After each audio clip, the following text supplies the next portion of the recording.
Let's get right to it. We're going to go starting things off with the semifinal action from the IEM Championship in Katowice. You were probably watching. First up, the tournament favorites, Korea's undefeated GE Tigers, took on China's last place squad, Team WE. And nearly everyone thought the Tigers would dominate, right? But spoiler alert, this turned into one of the biggest upsets in competitive League of Legends history. I mean, coming into the semifinals, not many people even expected Team WE to make it this far, so it seemed like a formality that the #1 team from the historically dominant region would just crush this game. Early game wasn't that one-sided, but the mid game definitely was. GE Tigers coming in strong under this turret.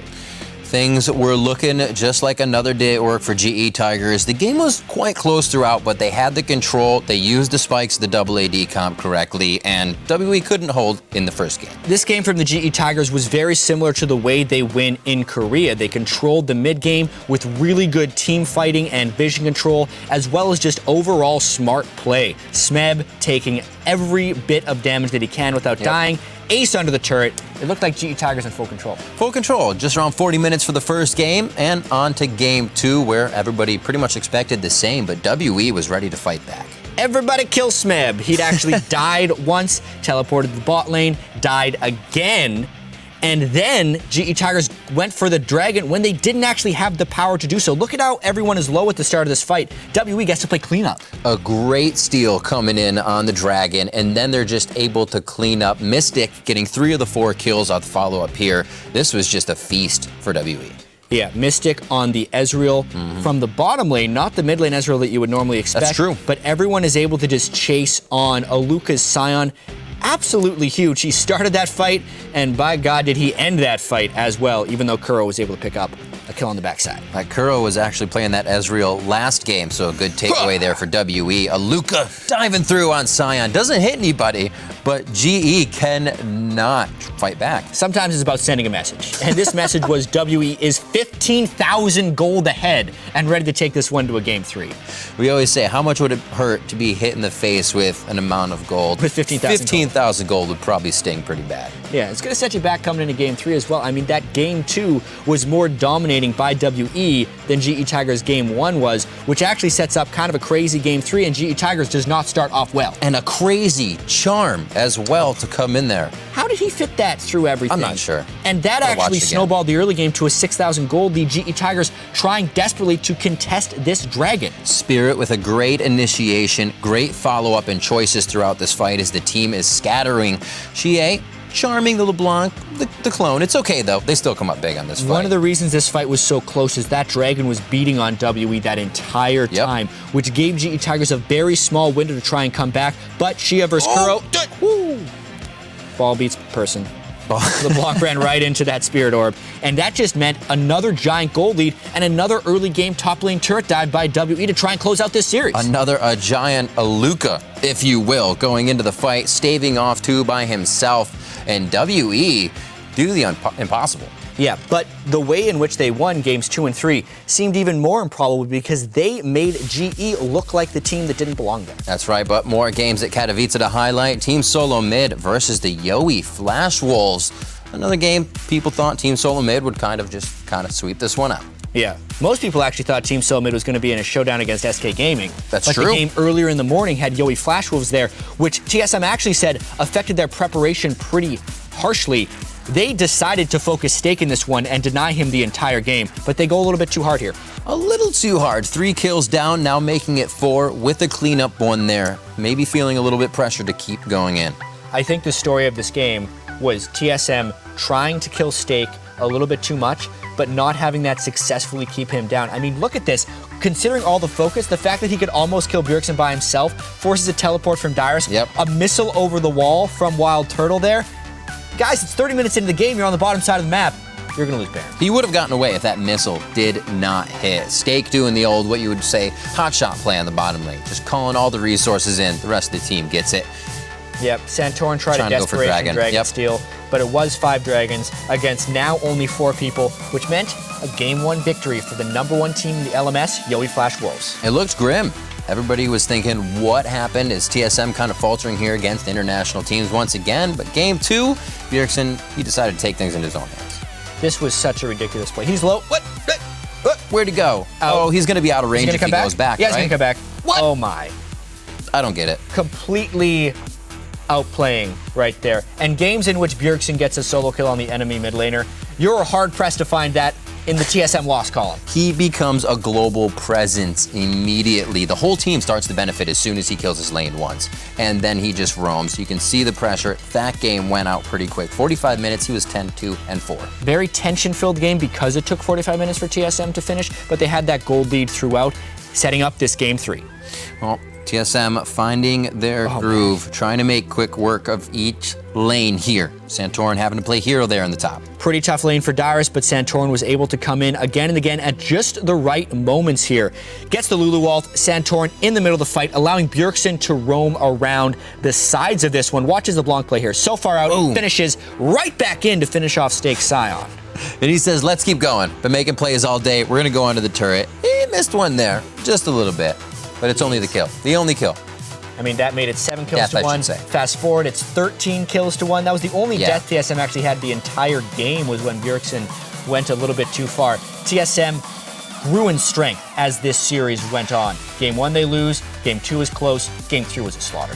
Absolutely. So strongly played by Team Solo Mid coming in, even 10 minutes shorter than the previous game, and the entire team playing very good. Dyrus happy to lock in a win for the fans and bring us to our final matchup, Team Solo Mid versus WE. Are we sure this is the final? Where are the Korean teams? I'm not...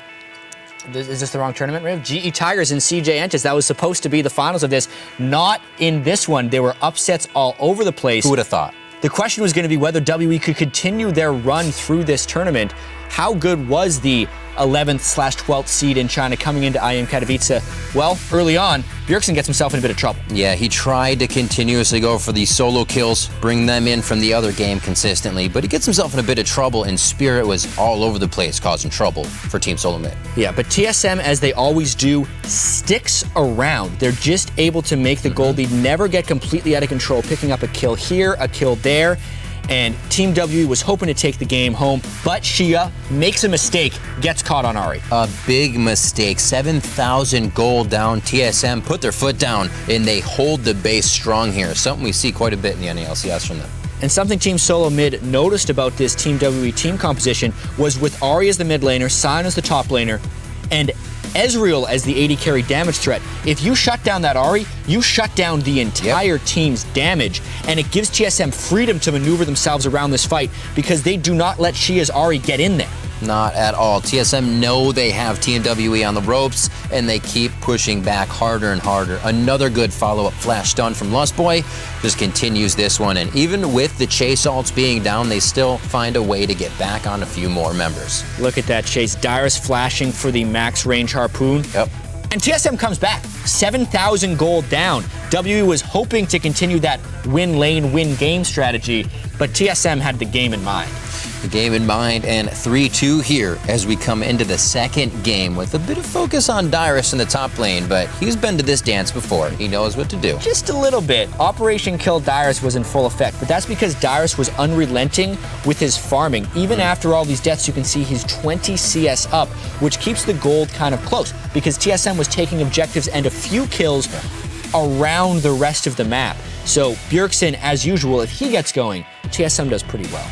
Really great to use Dyrus. He doesn't get down. He knows this show, and they keep playing strong. And here, making a very strong teleport and being the first one to do it, something that's plagued him in the past. Yeah, a rare misplay by Spirit, who had played so immaculately the whole tournament, ulting on the Rek'Sai when they didn't have an immediate numbers advantage, really opens up the collapse. There's no Cataclysm now to stop TSM from running through these jungle corridors, and they just destroy WE in that jungle fight. They somehow lose no one here. 2 for 0, nicely picked up. Blow a few flashes on that one. And when WE thinks they have a pick, the mobility of Team Solo Mid, look at them just come from everywhere. They collapse. Yeah. Lustboy from one side, Bjergsen from the other, and Wild Turtle doesn't even die after getting jumped on at the start. A triple kill from Bjergsen pretty much almost always seals the game. 14,000 gold up. They're knocking at the gate of WE's base. A go for broke fight that Team Solo Mid welcomes with open arms. They take WE and gladly and clean those few up right past the turret, and this was the story of this game.